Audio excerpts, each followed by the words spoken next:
This DJ was beaten to death and dumped in an Essex woodland. 2 men have just been found guilty of his death. So what events led to the brutal death of Mehmet Koray Alpergin? Last October, he and his girlfriend, who was visiting the UK from Turkey, went out for dinner in Mayfair, London. But on their way home, they were suddenly kidnapped.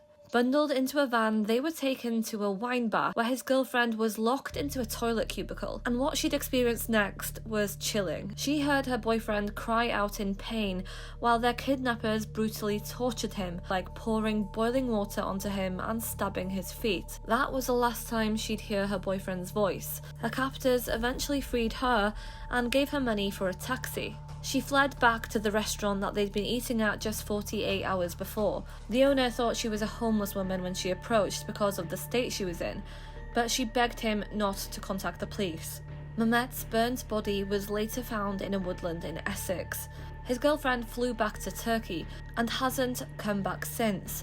She was too scared to even give evidence in court. But why were these men after him? The court heard that the popular radio DJ who had his own station had run into debt and owed over £32,000 for a car. The prosecutor claimed the killing was a hallmark of serious organised crime and drugs. It was found that his kidnappers had planted a tracking device on his car ahead of the incident, and that the usually chilled DJ had been on edge before the attack. 2 men were found guilty of kidnap, false imprisonment and manslaughter. They'll be sentenced at a later date.